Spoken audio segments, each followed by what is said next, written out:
Well, welcome to our next lecture on Kuzari. We are about to begin today the Ma'amar Hasheni, or the second essay. So, for those of you that are following in the Rabbi Karubkin translation, that would be on page number, page number 141, and that is in this volume.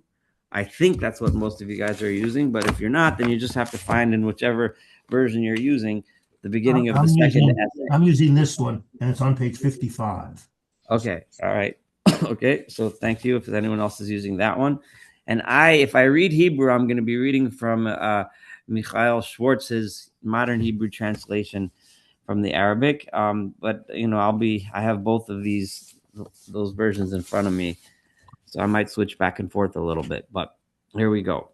So, the Ma'amar Hasheni starts with a tiny drop of history, and much of this history is based on the little correspondence that there was between Joseph, the king of the Khazars, and Rabbi Chastai ibn Shaprut, who preceded, who was a great rabbinic leader of Spain, a little bit before Rabbi Yehuda Halevi, and so there was correspondence. So there was and that's where the most of this knowledge comes. In the Karubkin version that I have, I'm pretty sure he prints the letters, the Ibn Shaprut letters in the back. I think in the appendix, well, whatever. If not, yeah, it is in the back. I think it's Appendix E. So that historic correspondence is there. But and also I'm going to warn you that today we're going to do some philosophy, and those of you that learned Rambam with me will be reminded of my Maimonidean stuff. So maybe a little bit less controversial today than some of the things that we had in the first Ma'amar. But here we go. Kefishen is karbet toldosa kuzorim, as it is mentioned in the history of the Khazars. The Khazar King has now been convinced, right? He's heard presentations from the philosophers, from the Christians, from the Muslims, and from the Jews, and he's decided to go ahead with the Jewish conversion. He's convinced that the Jews have their act together and they're on the right track. So, what does he do?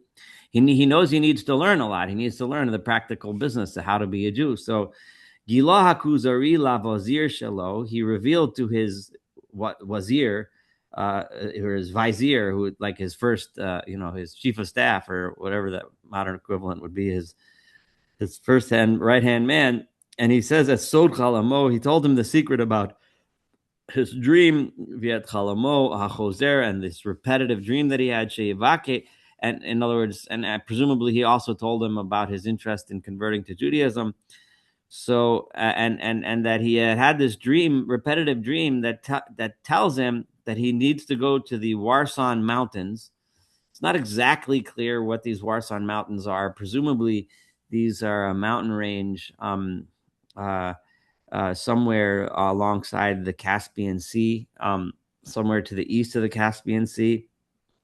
So it's somewhere in that modern day Afghanistan or something like that. And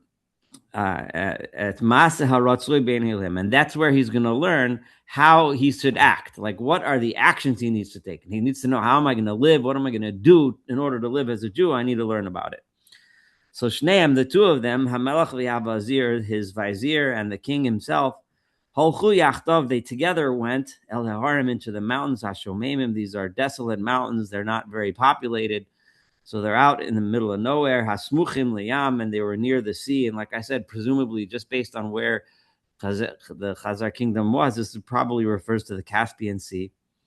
V'nitkalu balayla ba'osa ma'ara, and they went at night to a certain cave, Shohayu Shov Simba b'chol Shabbos anoshim miker v'ayudim, that in this cave, every Shabbos, every Saturday, men from the Jewish community that was nearby in this area would come to this cave in order to spend Shabbos. Now, presumably, the reason for this was probably because the area was dangerous to be Jewish in the open, so they went into the mountains to keep Shabbos properly, presumably because during the week they had to act and pretend they weren't Jewish or something like that. Or it could be, and this was the closest place and the best place for the king of the Khazars to learn about how to live as a Jew. And it could be that this was just a group of ascetics, a group of people that lived up in the mountains, for spiritual reasons. But regardless, who knows? But anyway, the bottom line is they went to the mountains and they found this cave where these Jews were living there. And Shneim hitzigu asmam mifneim, and they presented themselves and learned from them. Kiblu as dasam, and they studied and learned and accepted their religion. V'nimolu bo samara, and they had their circumcisions in that cave. So they converted to Judaism, the king and his top assistant. They returned to their land when they were ready to now live in their new way as Jews. But in the beginning, they didn't want to just throw it on the people all at once, make a big announcement, because that's not a very good way to convince the public. So they were just Jews by themselves, and they didn't announce it to everyone. But over time, they would talk to people that they knew would be sympathetic to listening to them explain why they became Jews. And little by little, they started bringing more and more people, from the people who wanted to grow in their spirituality and grow in their ethics or whatever, until more and more of them started to be convinced and go along with the king and his assistant, until there was more officials in the royal courts who were joining them in their new religion. Asgilu et tasod barabim, and eventually, when they felt that they had enough support, enough people in the right places that would support them, they announced it in public. And at this point, they pushed that all the people of the empire of Khazaria should convert to Judaism. So in order to convert the whole land, they needed a lot of help from Jews. So they get wise people and books and Sifrei Torah from all around the area wherever they could find them. And they were successful in converting to Judaism. And in addition, not only that, but they were also built their power base and Gavra Alevim. They were able to succeed in wars over their enemies, and they were able to capture other lands. And they ended up and they also gathered treasures and stuff, and started to grow. Until they had many hundreds of thousands of soldiers and a mighty kingdom and everything, all as a Jewish kingdom. So this is the little historical side note with which we're starting this ma'amar. And the people loved this new religion that they had just taken upon themselves, right? And they really wanted to build a temple. As they learned more about Judaism, they realized how central the temple, the Beit HaMikdash is. So they wanted to build one, and they ad kedei kach, to the extent that they built a Chikimu Degem Shal Mishkan Sheikh Moshe. They built a model tabernacle, a model Mishkan, right? Olav Hashem, all right, that Moshe had made. Hem kibdu et ha'ezrachim mikarev bnei Yisrael, and those who were actual Jews, not converts, they honored them, gave them special places of honor. V'tzbarchu bohem, and they were blessed by them. K'moshe muva b'divrei Ymeim, as is written in the history books of the Khazar kingdom. Kasher lomar hamelach es Torah v'et sifrei hanavim. So now the king is starting to learn. He's studying the Torah. He's studying the books of the prophets. Lokachlo et hachover hazeh. So the rabbi who we had heard from before in the first essay, he took him upon him. He took him as a teacher. He should be his teacher. So now he's starting to contemplate the higher questions, the loftier questions of the philosophical questions that anyone that's seeking God and learning more about religion starts to ask questions, right? So V'hitzchol Shol also She'elos Ivrios. He started to ask him literally here it would be Hebrew questions. In other words, questions about the Torah, things that in the Torah that need explanation, things in the Torah that seem to either not make sense or just need explanation. Hashela Harishona. So what's the first one?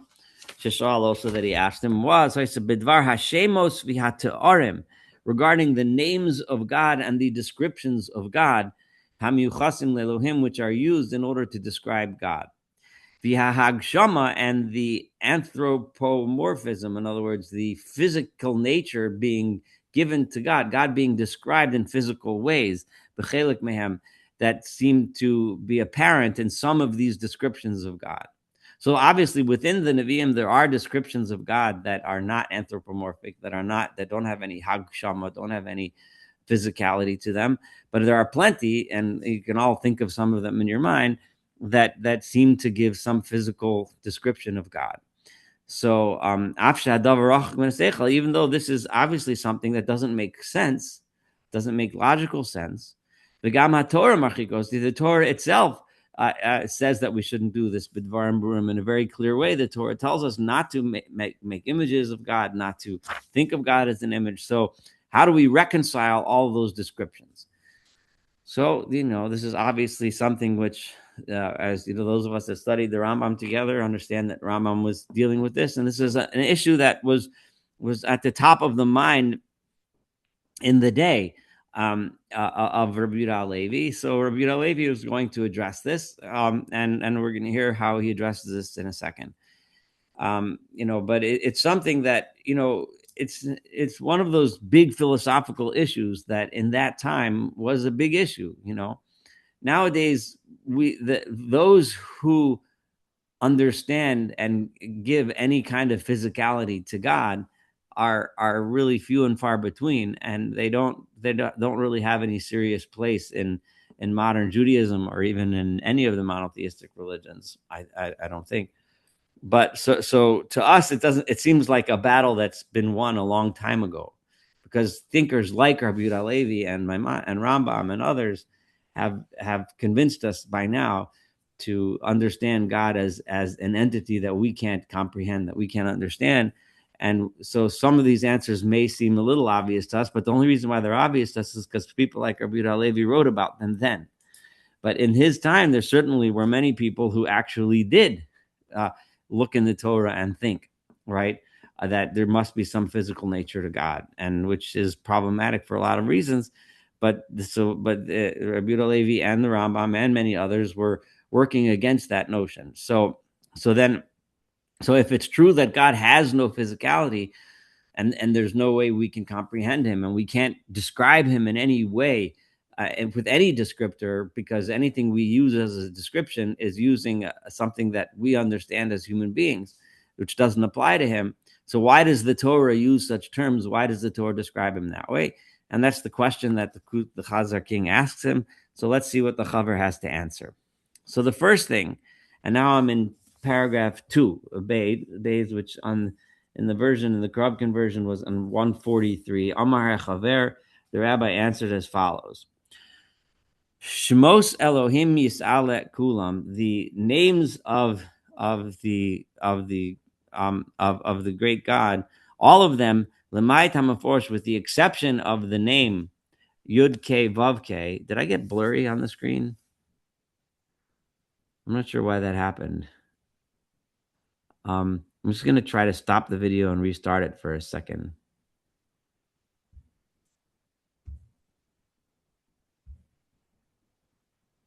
That's better. Yeah, that's weird because it's not the lens, because nothing. Whatever. Anyway, maybe it was the speed of the connection.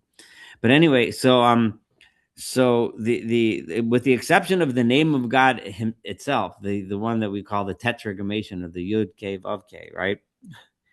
So all of those other names, Hem Kinuyim V'Tzare Yachas Halakuchem, Mehi Po'aluyotehem Shel HaNibraim Al Yado B'Glal Gzeirosav, which is I know I didn't translate. So what it basically means is that they are descriptions of the relationship that God has, or the relationship that we as God's creations experience with God. So anything we say about God is not something that's actually, even though we use a word that's describing God, but it's not meant to actually describe God. It's meant to the way we experience him.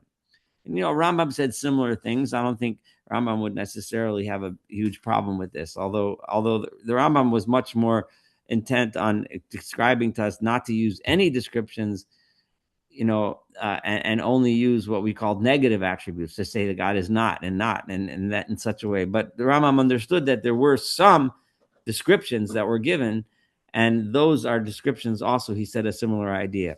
So this is very similar between the two of them. So, for example, Hukari Racham, God is called Racham. He's called merciful, right? Hashem Hashem Kel Racham V'chanon, right? We say this, in the 13 attributes. It's a common way of referring to God as being merciful. The Gemara all the time calls the Torah Rachmana Amar, the merciful one says. So kasher mishtaper matzavo shel misha b'nei adam hayucholnim alav b'glal ra matzavo. Right. So, for example, if you see a case where a person who's in a bad situation and something happens to him, right? If you and I were going down, we read a nice story about a person who was sick and then they recovered and they got all better, or they were struggling really hard, but then they were successful and they got a good job and now everything's going great. So we read about that and we think, if we were the ones controlling what happened in that person's life and we made that happen, someone would look at us and say we were merciful, right?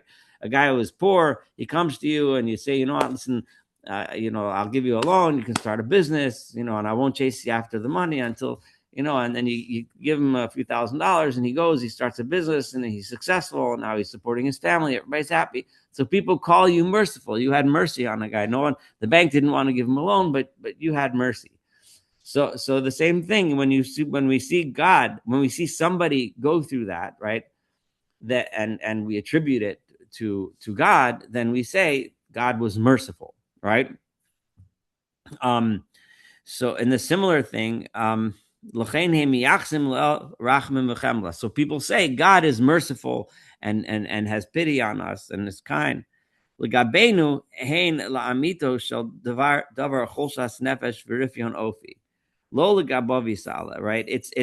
It's for us, right? We have experienced something, right? But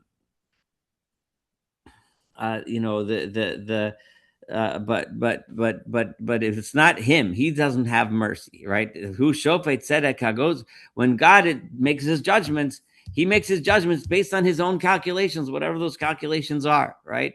He's a judge, right? Sometimes he says this person should be poor, and says this person should be rich. God doesn't change, right? Based on your experience or my experience or his experience. If Reuven becomes poor and Shimon becomes rich, right? God made that happen for whatever reason we don't know, and we'll never know, we'll never understand. But whatever his reasoning was, it wasn't coming from mercy or anger. It was coming from God's setting up the world in such a way, or God's decided that that's what should happen for reasons which we'll never know, right?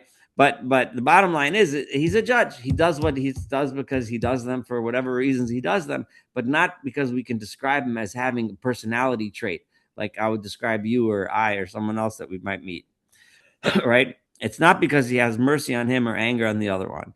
And you could see similar things when you're talking about a judge, right?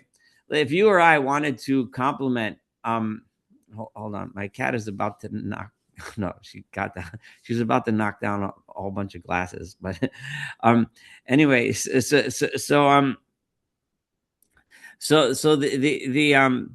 see a judge, right?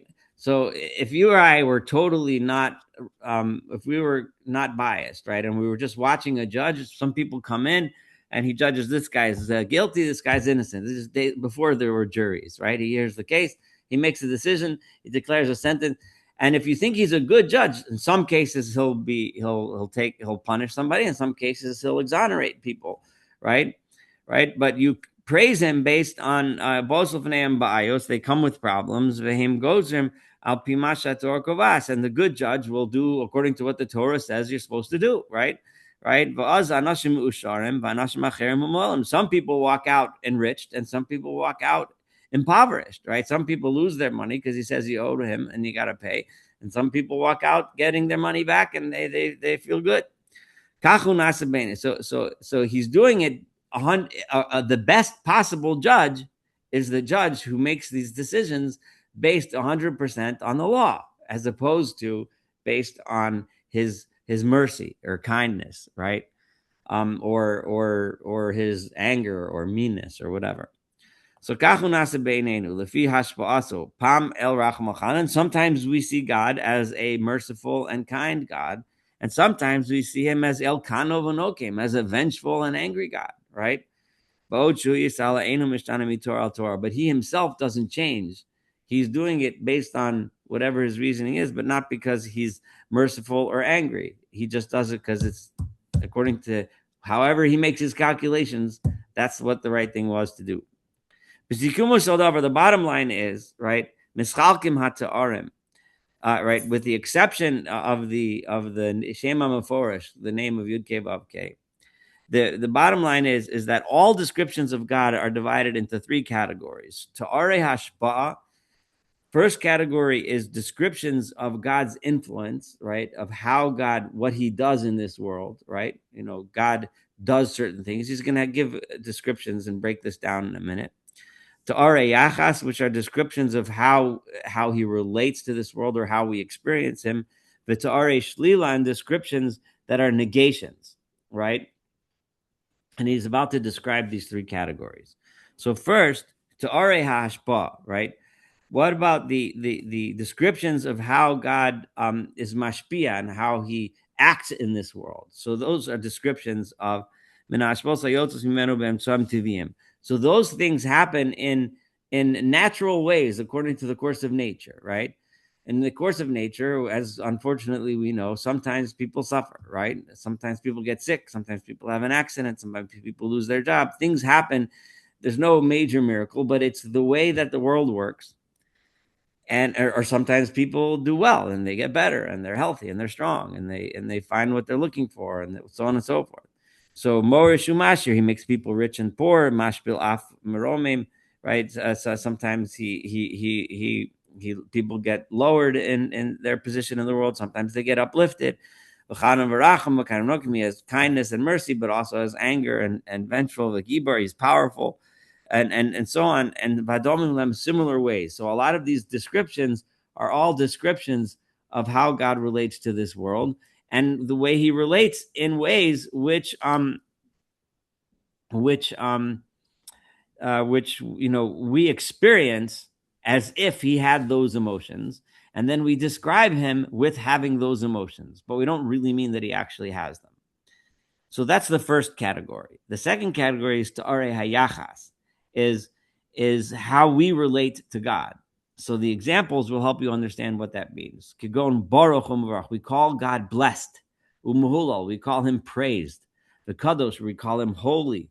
V'ram v'nisa, we call him uplifted and the most high, right? So these are lekuchim min hashevach she'anashim mishabchimo. So these are praises that human beings praise God. And so Ela, there even though there are many such things, they don't mean that God has many different attributes. They're just the ways that we describe him, right? So, and we had similar things in the Rambam. Like when a person says that God is great and powerful, does it really mean he's great and powerful in the sense that we would talk about a person, that he has big muscles, he can bench press, 300 pounds? No, it means it means that he's not, he's capable of doing things that we can't, even imagine, we can't comprehend, right? So we call him powerful, even though it's not really a good term. When we call him blessed, right? We call him holy. All of these things are ways of our attempts to describe how much he is above us, greater than us, more than us, so on. But to even keep him on the same scale is really, it's an anthropomorphism, but we do it anyway as a way of trying to describe God. So that's the second characteristic. But in actuality, we need to recognize that God isn't powerful.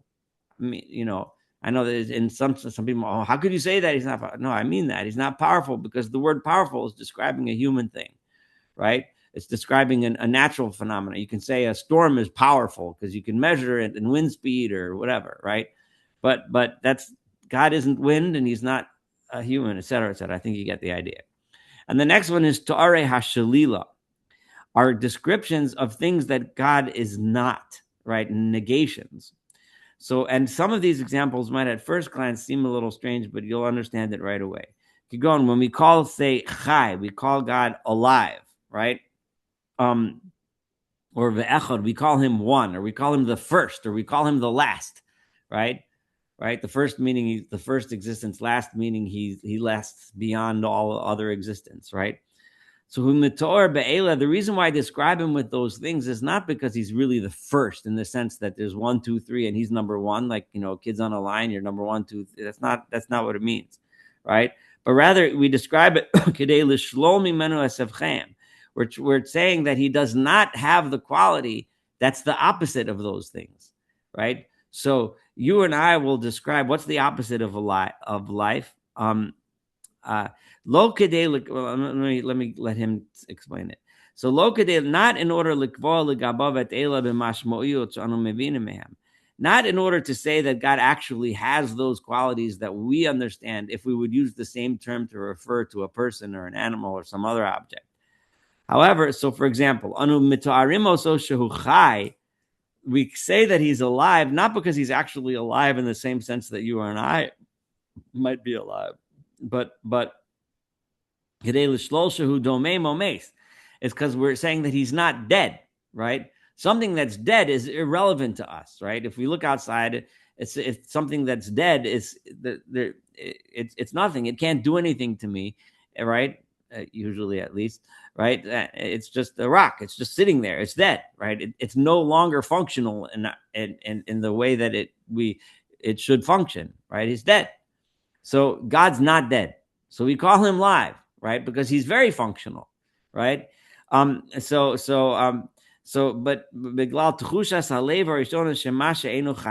in general, when a person thinks, what is someone that's not alive? He's dead. So I don't want to call God dead, so I'm going to call him alive, right? Right? So this is so yesh shetishlo l'masel, something you might, for example, say, for example, let's use example of minhazman. You might say that time doesn't have life, right? The essence, the idea, the concept, right, of time, right, is and this is before the theory of relativity. So let's just assume time is a steady thing, right, and it's a real concept. So time is not alive, right? It doesn't have a heartbeat, right? It's not alive like you and I are alive. However, would you call it dead? You wouldn't call it dead either, right? Right? It's not an entity that you can describe by using categories of life and death. In a similar way, if you look at a stone and you say that stone has no knowledge, right? And so you're going to say that stone is not smart. Are you going to describe that stone as stupid? Not really. It's not stupid either. It's just a stone, right? So those descriptors don't really have relevance to a stone, right? Nobody, you might want to know how big it is, how much it weighs, where it is, what shape it is. You might want to know all kinds of things about it, but no one's going to ask you whether the stone is smart or stupid. It's just a stone, right? So the same thing, and with time, you're not going to ask whether the time is alive or dead. And the same thing, just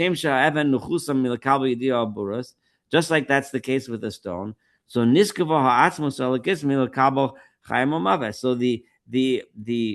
the God, so to speak, the being that which is God is a being that cannot be described by life or death. The same way you can't describe is God light or dark. However, if someone were to ask you, is God a source of light or is God a source of darkness? What would most people answer? Right?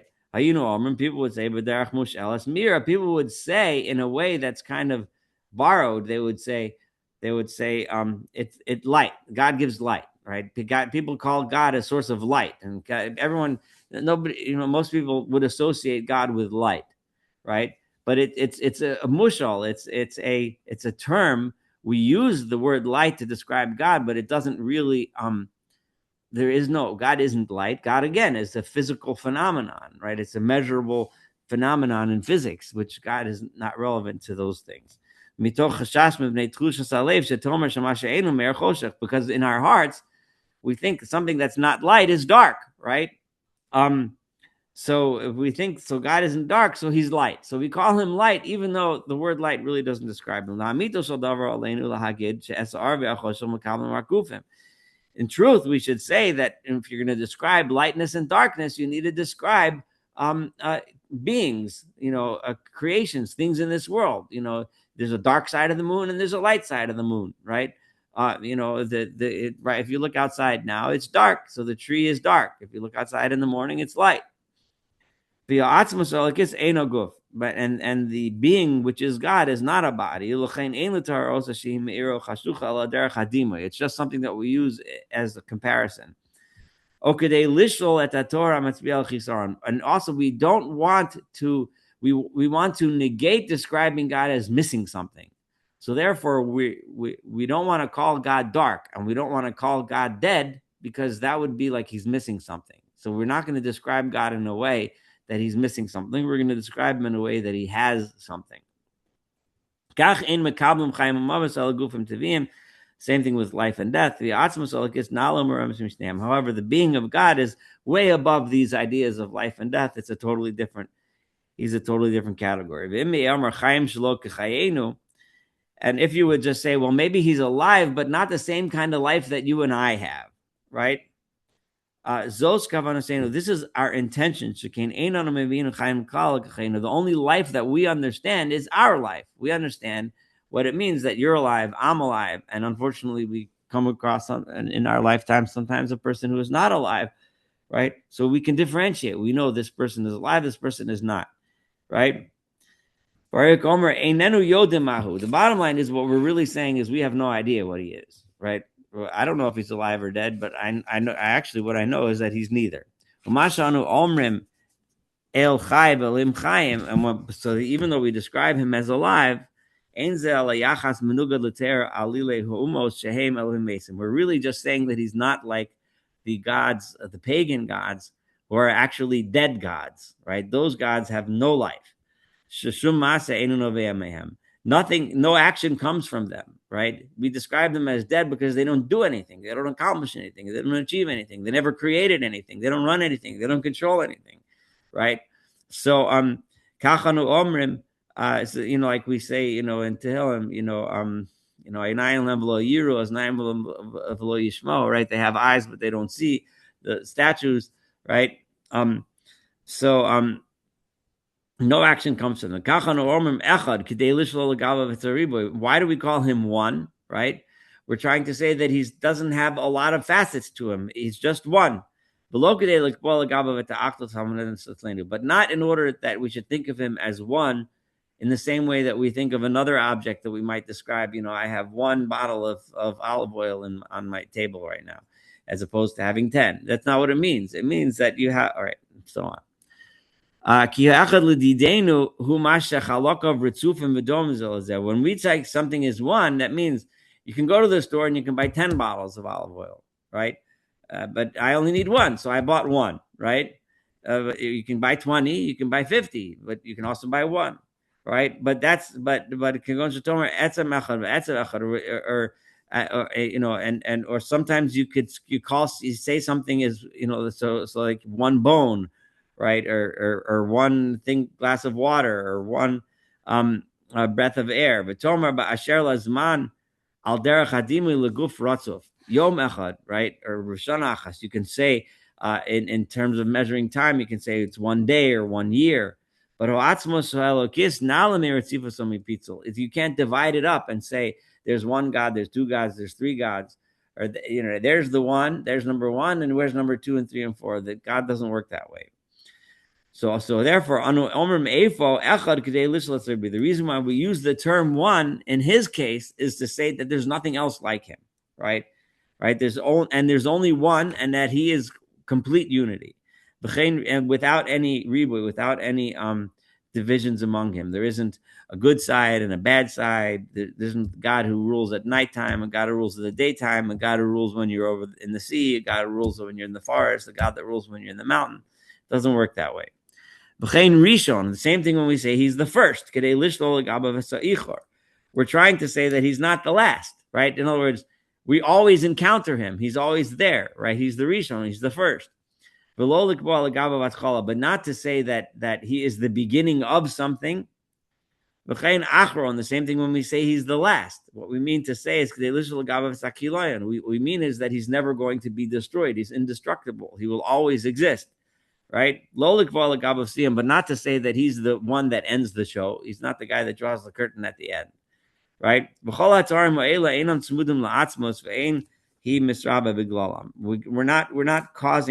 not, because we use these descriptions, it doesn't mean that we think that there's more than that God is not a unity.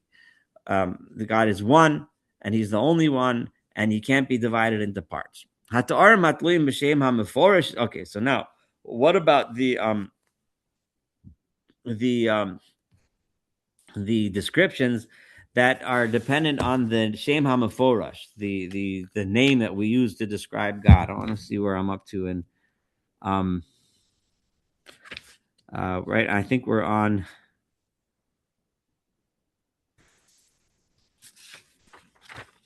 page 148 now in the corrupt conversion, right? So the Shem HaMeforash is a descriptor of God because it refers to what? Let's read. Matzbiim al Yitzira lo be'emtsoim tivim.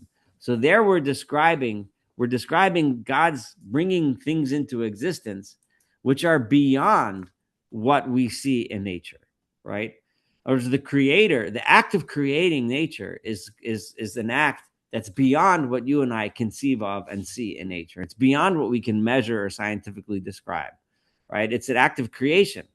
So when we're talking about God acting as creator, God acting as the one who created and made this universe and is the one making the whole thing, the whole universe go around, right?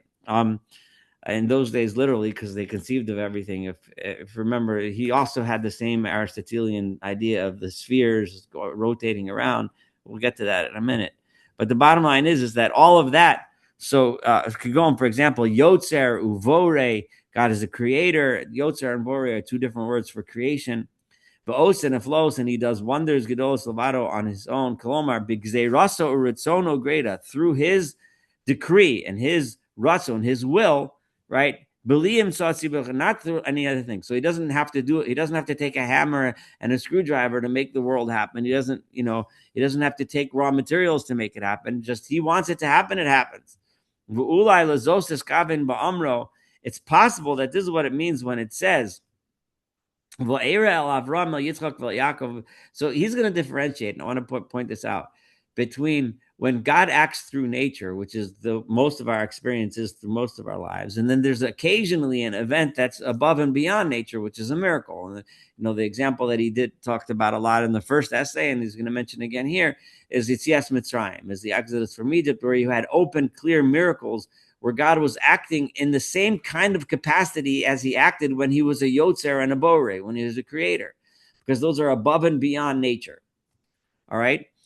So when God appeared to Avram and Yitzchak and Yaakov, we don't find described in the Torah clear and open miracles, right? We have midrashim about, Avram being thrown into a furnace and things like that, but that's not in the Torah, right? The Torah doesn't describe the lives of Avram and Yitzchak and Yaakov as open miracles. Everything that happened to them, was all through. The best example is the parsha we read 2 weeks ago, Vayetze, where Yaakov, was poor, destitute. He was running away from his brother who was trying to kill him.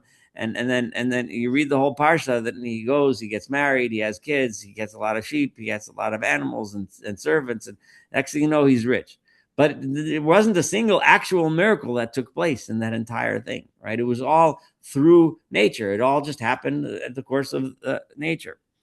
So, Kolomar, b'derech hakoach v'hishtaltus, k'mo shomer lo iniach ish li'ashkam v'yochach aleim melachim, right? Because what happened when God said to Moshe and Shmos, right? He said to right before the Exodus, when God had introduced himself to Moshe, God tells Moshe complains.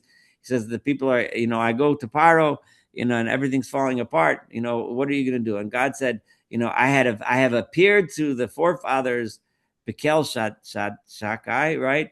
But I didn't give them my name, Yud Ke Vav Ke. I didn't appear with the Shem HaMeforash, right? So the Rabbi Levi here is explaining what that means. What that means is that when I acted with them, it was all through the regular works of nature. But I am about to act in the same way that I acted when I created the world, right? When I was a Yud Ke Vav Ke, when I was a Yotzer and a Borei, when I did things over and above and beyond nature, right? So, but for them, God didn't perform miracles for them like he did for Moshe. That's why he says, Ushmi Hashem lo nodati lam. I didn't reveal my name, Yud Ke Vav Ke, because that doesn't refer to the way we experience God throughout our normal, ordinary lives. That's referring to something above and beyond that, the act of creation itself and the miracles. Bekel Shakai Ba Bimkoma. That the letter Bays, when it says that I didn't appear as Kel Shakai, is referring to this. So, however, who also Moshe Yisrael, Eifel Moshe Yisrael, Mashlo Hisher Safik Banafashis Shabori Olam Bori Osam. But then when God revealed himself in the Exodus, he revealed himself in such a way, right?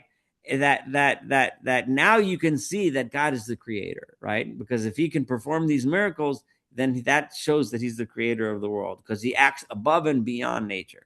Could go in Makos, like the plagues, the Kriyas Yamsuf, and splitting the sea, and the man, and the Amuran, the pillar of cloud, and so on. And why was it that God appeared to them? So if this is the case, why by Avram, Yitzchak, and Yaakov, the patriarchs, God didn't make miracles, but now in front of all of the Jewish people running out of Egypt, he makes miracles. What's the why? Not because they were better than Avram, Yitzchak, and Yaakov. Because then those people had doubts. They had doubts about whether or not God was real. They didn't know, and God had to come and reveal himself. And that revelation is something that we need to remember for all time. When we have doubts, we look at the Exodus, like he explained in the first essay.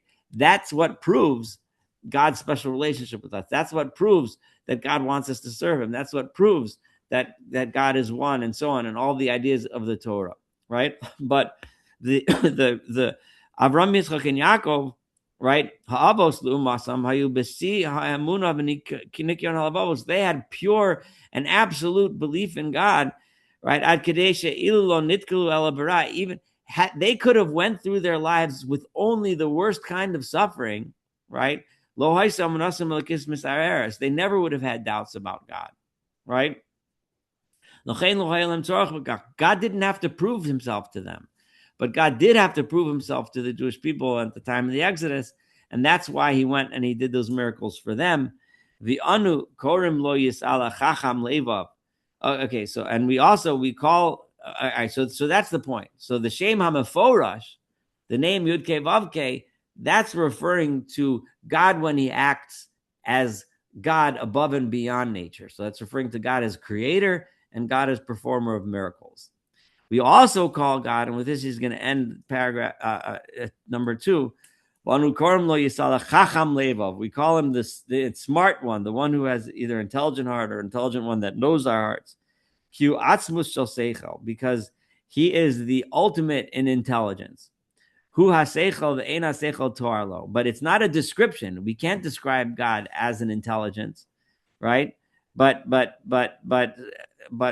we do anyway, because he's the ultimate intelligence. He's beyond intelligent. Ve'ilu amitz koach u'mitari hashpah. And however, when we use the term amitz koach, that he has tremendous amount of power, that goes back to the first category of how we experience. If you see a hurricane or a tornado or a tsunami, then you describe God as powerful, even though obviously that's not a descriptor. Okay, so I know there was a lot packed into there, into that paragraph too. But just to summarize really quick, we describe God in three ways. There's two categories. There's the Shema Mephora, Yud Kei Vav Kei, and then there's a million other ways to describe God. And the million other ways are divided in three categories. Either things that describe how God relates to us and how we experience him. So things like merciful, kind, etc., or vengeful, angry, etc. There's ways in which we describe him when we're trying to describe how uplifted he is, when we call him holy and blessed and all those things, right? And then there's ways we describe when we're trying to say that he's not dead, he's not dark, he's not evil, he's not. So we use terms that give him certain qualities that he really doesn't have, because we're trying to describe him in a positive light and not attribute to him what we perceive of as negative things. So those were the three categories. And then the fourth is, of course, the Shema Meforash, when God acts as God, not in natural form and the natural forces that we see and experience all the time. Okay, I just have to take a breath and a little sip of tea, because we're getting into all this philosophical stuff. But I'll open the floor for questions, comments. Go ahead. So what is providence? You mean what is God's providence? Well, first of all, the Kuzari is going to he's going to discuss providence itself in more detail later on in the book. But the Kuzari, the Rabbi Yehuda Halevi has a much different view of providence than Rambam did, and he sees God as being actively involved in actively responding to our lives. Based on what we do, God looks, pays attention, and gives us reward or punishment based on that. Now, not that we always understand his calculations, because they don't necessarily all make sense to us. Yeah, it's definitely there, but that's not the same. That's not the same thing as a judge who knows, he simply does what is right and avoids doing what is wrong. This providence is Hashem reaches down and really does for us with compassion. That's compassion, providence. but sometimes it doesn't feel like compassion, but sometimes it does. Yeah, but like the Kuzari explained, it's not actual compassion. We might experience it as such, right? But it's actually being done based on however God makes his decisions. We can't describe. We don't know, right? We can't describe him. You or I make decisions in all kinds of ways, right? We could try to apply the law. We could try to be nice. We could try to be mean. We can be all kinds of things. God doesn't use those emotions to make decisions, right? I don't buy it. I'm sorry. Okay. Sorry. Right. I just don't go. Well, the schools of thought within Judaism that do very much attribute to God emotions, and assume that God is, and relate to him in that way, they'll always have a caveat at the end saying, but he doesn't really have mercy. But when you talk about Hasidism, especially, and which has its roots, of course, in Kabbalistic thought, right, where the anthropomorphisms are really, really strong and powerful, and they've infiltrated our thoughts and very much. But here we have what Menachem Kellner calls the Kuzari speaking as a philosopher, right? That's what we're reading here. Sometimes he speaks as a philosopher, sometimes he speaks a different language that's a little bit more emotionally charged, but right now he's taking the role of a very dry philosopher. So you just have to accept that for now. Very, very dry. Yeah, but it's a step removed. It's not as dry as the Rambam was, right? So he's moving a step in that direction. The Kabbalists, who they took it another step in the direction of anthropomorphizing God.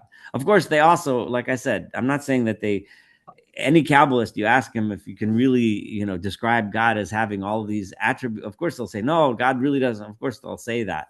But the images and the emotion behind how they describe God, certainly the acting as if God is merciful and so on. And we'll but let's do the Kuzari, and then probably, I guessing, if we keep going at this pace, maybe 2, 3 years from now we'll finish this book, and then we'll do more. We'll study more. Go ahead, Jeff. Now I have a 2-minute, more than 3-minute question, but I was looking at Appendix E. When I have to explain what we're doing to my wife, I say, well, it's not clear there ever was a king of Kuzari, and that this is fictitious, and then I look at Appendix E, which shows an exchange between the rabbi from Cordoza, who appears to be definite individual in history, and it appears this King Joseph that's responding. So I'm wondering, how could we maintain that this is possibly fiction when we certainly have two what appears to be historic documents that indicates that this is not fiction, that this is reality? Yeah, so there's an argument. I'm not super familiar with all of the details. There are those that claim that the Ibn Shaprut letters are forgeries and they're not real. But there are those that think that they are real, and certainly Rabbi Yehuda Halevi thought that they were real. But there is enough archaeological evidence that there was something happened there is a kingdom of the Khazar kingdom. It's an actual kingdom that existed. That is definitely true, and it's pretty positive that at least some of the nobility did take on Judaism in some form for a period of time. How extensive it was in the rest of their population, and how long it lasted and why did it peter out is lost in the sands of time. But there's archaeological evidence to back this up. So there is such a thing as a Khazar kingdom, and there definitely were Khazar kings that did convert to Judaism. And the Ibn Shaprut letters that are printed in the appendix are debatable whether they're real or not. But the kingdom definitely did exist. There's no question. It's hard because there's not a lot of written records and stuff, but there's enough archaeological evidence to back it up. I mean, if people want to look it up and then come back to another class and give us more of the latest archaeology, I mean, I haven't looked at this in a while, but I just remember from reading over the years. But yeah, any other comments or questions? We'll have just a couple minutes left before the hour is up. So I don't have time to do that much, but we can do a little bit more. Paragraph 3. So the Khazar King he just got a nice monotheistic lecture, right? Describing a very monotheistic God, one that even the Rambam probably wouldn't get nauseous reading. He'd probably be okay with what we just read for the most part, right? So even the most rationalistic among us could handle that. So the Kuzari says, the king says, so Mata said, okay, so that's fine with all those names of God. All right, so you got me on merciful and angry, all fine, whatever. But what about sometimes it's even more than that? Like it really describes God as having emotions. We say that God sees us, He hears us, and He speaks to us. And it says that He wrote the tablets. God came down on the Har Sinai. And He's happy with what He's done. Like it says, in the creation story, it says that God, He saw that it's good, or He's satisfied with His creations, right? And sometimes it says that God looks at the world and He's angry or upset, or He's sad that He created the world. All of these things, it's all well and good. What you just told me, it sounds great, but the bottom line is the Torah in numerous places. So And this is I think it's fascinating because I'm trying to imagine Rabbi Yehuda Levi writing this, and he's trying to imagine. So now you have this king.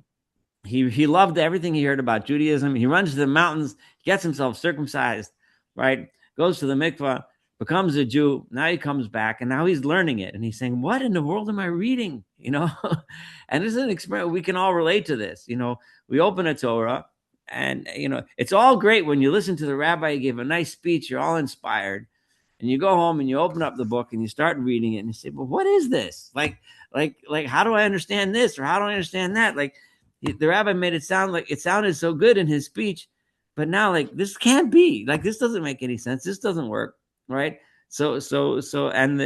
And because in those days the idea of hakshama, the idea of giving physical attributes to God, was a really big topic.